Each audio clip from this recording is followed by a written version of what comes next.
권성동이 당대표로 되지도 않을 놈이 불출마를 하느라고 지랄이신지 모르겠어요. 네, 권성동이 어제 국회에서 기자회견을 열고 대통령의 최측근이 지도부에 입성할 경우 당의 운영과 총선 공천에 불필요한 오해 소지가 있을 거라며 불출마 선언을 했습니다. 그러니까 자기는 대통령의 최측근이다. 불출마 선언을 하고 미는 놈이 윤상현이냐? 나경원이냐? 근데 나경원은 아닐 것 같고 김건희의 꼭두각시인 뭐야? 강신업이냐? 근데 이게 중요해지는 거죠. 김세희도 나오지 않았어요? 그건 최고위원. 아, 최고위원에 나왔어? 대표는 아니고. 아무튼 예. 근데 최고위원은 될 거라고 생각해서 나왔나 보지? 그렇겠죠. 권성동이 근데 썰에 의하면 그 사무실도 열고 선거운동도 하고 그렇게 했대요. 근데 지지율이 안 나오는 거야. 그리고 대통령실에서 뭐 얘기를 했다는 썰이 있습니다. 그래서 아니, 얘기했죠. 원래 오늘 그 출마 기자회견을 하려고 했대요. 근데 어제 갑자기 불출마 기자회견을 해서 기자들 깜짝 놀랐다. 그러니까 결국 정리한 거지 보면. 그러면은 뭐 대통령의 뭐 최측근이라고 자기 얘기를 하면서 나는 뭐 대통령 부담 안 주겠다라고 얘기하고, 그러면 장제원하고 김기현, 김장현대 있잖아요. 그럼 대통령 최측근이 당대표 미는 건데? 아니지, 다 그만두란 얘기지. 그만둬? 내가 그만뒀으니까 너도 김기현도 그만두고 니도 안 돼? 장대현 너도 하지 마. 지금 요렇게 가는 거죠. 아, 그럼 누구를 해주겠어? 강신업을? 강신업 아니면 윤상현이겠지, 지금 있는 상황. 와, 이야, 콩가루 집안인데? 그러니까 결과적으로 윤핵관들은 다 물러나야 된다는 얘기야. 왜냐면 얘가 뭐 자기가 욕심이 없어서 뭐 건강상의 문제 이런 게 아니라 대통령 최측근으로 보이는 사람이 지도부에 입성해서는 안 된다라는 얘기를 해버렸기 때문에 윤핵관들을 비롯한 지금에 있는 애들이 다 내려놓으라는 얘기거든. 근데 지금 한 말을 보면은 대권 욕심이 당의 이익보다 앞서서는 안 된다. 그 다음에 차기 대권 주자를 중심으로 개파가 형성되면 공천 갈등은 불보듯 뻔하다. 그러니까 대통령 나올 놈들은 안 된다 이거야. 그러면 안철수 저는 대통령으로 가겠다는 거야. 아니 지도 안 한다는 거지. 안철수, 나경원 뭐 이거 다 안 된다는 거고, 따뜻한 보수와 같은 유약한 언어도 버려야 한다. 유승민 안 되고. 그러면 누가 내? 짚어주네? 강신업밖에 없어. 아니지. 윤상현 있다, 윤상현. 아니지. 왜 늘 얘기하는데 가장 핵심적인 한동훈이 있잖아. 택도 없다니까요. 분명히 택도 없다고 했다니까요. 그래서 천공한테 또 봉투 하나 꽂아 주거나 소환장 보내면 또 바로 방송한다고 인터넷에서. 아직까지 안 보낸 것 같아요. 그분이 아무것도. 밀고 있다고 내일 모레 나온다고 한동훈이. 그래서 이거 하나 둘씩 제끼면 결국 김기현이거든요, 남은 사람이. 윤핵관인데 뭐 따뜻한 보수 얘기도 안 했고, 그 다음에 대통령 선거 나갈 일도 없고, 당권만 있고 대권 욕심 없고. 김기현이 밥 먹었다고 자랑했잖아요. 이번에 초청 받아와서. 내가 보기에 밥 먹은 애들은 독약인 거야. 다 그만둬야 돼. 거기 가서 만나서 밥을 준 이유가 대표는 딴 사람을 생각하고 있으니까 너는 좀 접는 게 어떠냐. 여태 그랬어요. 경은 보면 가서 뭐 떡 하나 던져주고 맞아, 그렇지. 그러네. 거절했잖아요. 쥐약을 타가지고 떡을 주잖아. 항상 어딜 가든지. 그래서 저는 명신이가 초대했다고 말씀드렸습니다. 저는 경기 초대했다고 안 했습니다. 저는 명신이 초대를 받아서 갔습니다. 저는 아닙니다. 아, 미치겠다. 그래서 이제 윤상현은 이미 선언을 했고요. 네. 강신업도 뭐 김건희가 대통령인 이상 끝까지 밀라고 할 것이고, 그 다음에 이제 한동훈은 자기 거취를 생각해야 되니까 지금부터 이제 고민을 때리고 있지만, 내 생각엔 나올 것 같아요, 한동훈도. 그럼 요 정도 이제, 나경원.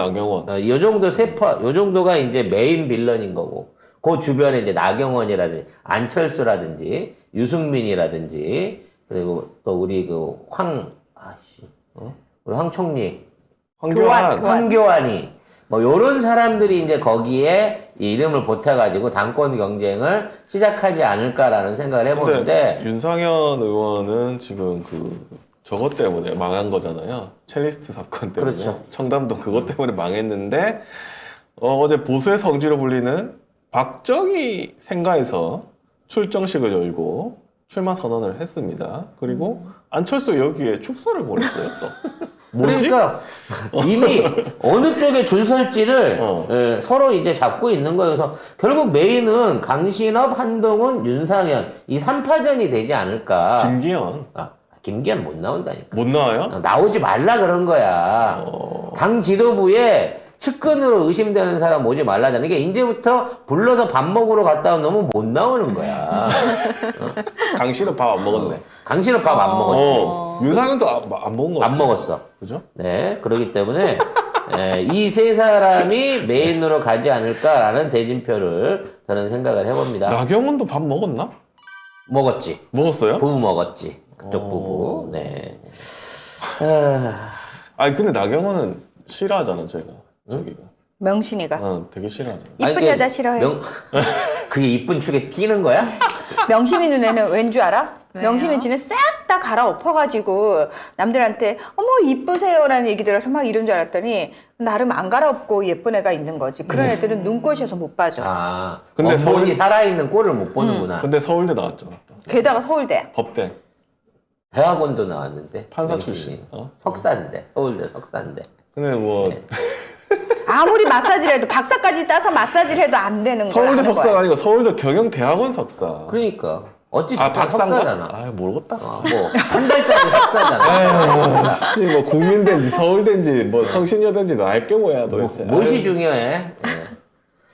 자, 요런 과정 중에, 여기 이제 방금 얘기한 한동훈, 윤상현, 강신업에 대한 서로 견제가, 상호 견제들이 들어갈 건데, 묘하게 연세대가 한동훈 일가의 스펙 관련한 조사를 시작했다고 합니다. 성신여대, 국민여대는 못하는데, 연세대가 이걸 했다 그래요. 그것도 1월달 안에 끝낸다고 하는데, 뭘 조사하는지 보겠습니다. 네, 한동훈 처형 자녀와 공저 논문을 쓴 연세대 의과대학 이모 교수에 대한 연구 논문 본조사를 벌여왔는데요. 이 연세대학교가 1월 26일 이내에 본조사 판정 통보라는 문구가 적힌 공문을 보낸 걸로 확인됐습니다. 이 교수 연구 부정 의혹을 제보한 미주맘에게 보낸 건데요. 이에 따라 이 교수에 대한 본조사 결과는 설날 이전인 1월 20일 전에 확정될 가능성이 있습니다. 결국 이게 이제 브로커였던 게 한동훈이 딸을 관리해 줬었던 처형의 딸 자식들에 대한 논문 조작 내지는 스펙 조작을 연세대가 미리 조사를 한 거죠. 쉽게 말해서 연세대 입장에서는 선제 타격을 한 겁니다. 왜 그랬을까? 뭐 여러 가지가 있을 수 있겠습니다만 연세대 입장에서는 혹시라도 스탠포드에 실패한 아 알렉스가 이쪽으로 올까봐. 이쪽으로 올까봐 야, 이 선제적으로 뚜껑을 닫는 거지. 오지마 오면 다 쏜다 두두두두두 이거예요. 그러니까 쓰레기통의 뚜껑을 덮는 이유가 세상에. 쓰레기가 밖으로 안 나가게 하는 것도 있지만 새로운 쓰레기가 들어오는 걸 막기 위한 역할도 있거든요. 아 기존의 쓰레기들 빨리 뚜껑 닫아요. 우리까지 지금 끌려나가기 그러니까 생겼네. 왜냐면 그쪽 줄일 거 아니야 어차피. 그러네요. 그러니까 야 이거 안 되면 우리 쪽에 오는 거 아니냐? 그러면 나중에 이것 때문에 골치 걔 아플 것 때문에 같은데? 우리까지 줄줄줄줄 다 딸려 들어가 이렇게 되는 거네요. 그래서 선제 뚜껑을 덮었다. 와우. 그래서 아마 이제 이 언니랑 연관됐던, 그러니까 처형댁하고 연관됐던 교수나 어떤 스펙도 연세대에서는 안 받는다는 쪽으로 선제적으로 뚜껑을 덮은 게 아니냐. 자 이쯤 되면 이제 네. 고대 설마 우리 쪽으로 오는 거 아니겠지? 그쪽은 뭐가 없잖아 근데. 제 서울대는 이게 국립대라서 안 돼요 일단. 그쪽 안 보지. 이제 스탠포드 실패하고 큰일 나. 가면 국내 가면 이제 스카이 중에 가기는 그러니까 스카이 중에 갈 것 가겠죠. 같긴 하는데 고려대는 안 갈 것 같아요. 왜요? 뭔가 느낌이 고려대하고 강남 8학번하고 맞지가 않아. 근데 엮이는 게 없어. 고대랑은 뭐 엮이는 기본적으로 게 없어. 강남 8학번하고 안 엮이고 그다음 뭔가 색깔도 왜? 호랭이 이게 좀 MB 잠바가 맞을 것 같지가 않아. MB가 고대 나왔는데 왜? MB하고는 결이 다르지. MB는 저 막노동 하는 노가다 상놈들 아니야. 천민 출신 아니야. 근데 제가 지금 총장이 누군지 찾아봤거든요.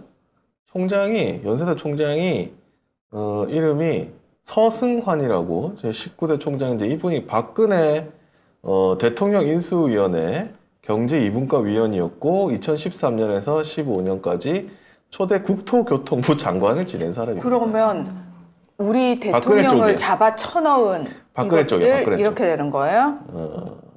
뭐 어찌 됐거나 그러면 연대 압수수색에 대해서는 어떻게 보십니까? 해야지 이제. 압수수색 할까요? 이거 어차피 처형은 처형 일이고, 네. 네, 일단 이런 방식으로 해서 연대는 한시름을 좀 놨다.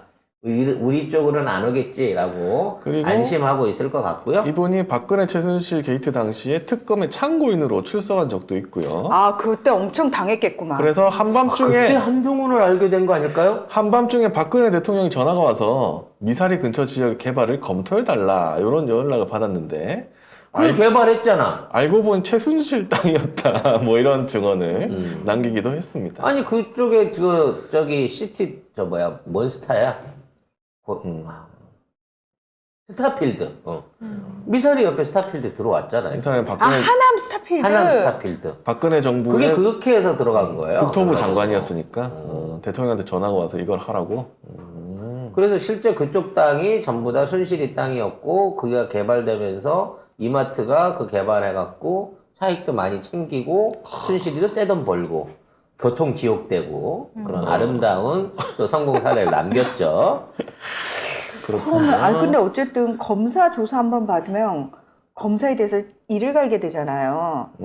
검사들이 악질이니까 조사 과정 자체가 그걸 한번 겪고 나면 참고인으로 갔는데도 그 정도라고 얘기를 하니까 심지어 그걸 취재하는 기자도 야, 우리도 멀지 않았어. 우리도 마음의 각오를 단단히 해야 돼. 멘탈 단단히 부여잡아야 돼. 아 근데 그분이 안 돼. 안 됩니까? 예. 어쨌든 중요한 건 음. 끝까지 가서 무죄 받아내겠습니다. 그리고 저는 꼭 가서 얘기하겠습니다. 쓰레기라고는 문희정 아나운서 혼자 했다. 나는 옆에 앉아만 있었다. 라고 하면 저는 별다른 혐의를 받을 게 없습니다. 그리고 중요한 건 먼저 건드렸으니까 나도 당신이 승승장구하는 꼴은 절대 두고 보지 않겠습니다. 네. 아무튼 이분이 윤석열 정부에서는 국무총리 후보군에 포함이 돼 있던 이 사람입니다. 서승환 그럼 이제 총장. 서승환 씨가 특검의 증인으로 갈 정도 됐으면 한동훈 일가하고 일면식이 전혀 없다고 볼 수 없는 사람이네요. 그러게. 근데 이걸 왜 조사하지? 아까도 얘기했잖아. 선대 뚜껑 닫았다고. 뚜껑을 닫거나 아니면은 뭐 혐의 없음, 무죄 뭐 이런 걸로 풀어주지 않을까? 아니 그러니까 일단 어찌 됐거나 연세대는 사학비리하고 관련이 없고 앞으로도 이런 거를 절대 용납하지 않겠습니다라는 차원에서 현암댁 자식들만 그렇게 안 받아주는 걸로 가겠죠. 자, 다음 언론과 우리 경정부의 싸움을 좀 지켜봐야 될 텐데요. 강소마님이 송 작가님도 안진걸 소장님처럼 검사들 귀에 피나도록 쉬지 않고 말하세요. 그거는 문하나가 하기로 했고요. 저는 옆에서 깐족대는 것만 하려고 합니다. 약올라 뒤져버리라고. 정말 저쪽은 환장하겠네요. 우리의 조합을 정말 무시하더니. 우리가 가서 환상의 팀워크를 보여줄 환상의 거예요. 팀워크. 네. 반드시 한 사람 한 사람 따로 부르겠네요. 아니 이제 제가 한꺼번에 조사받게 해달라고 할 겁니다. 왜냐면 현장에 우리가 같이 있었다고. 어.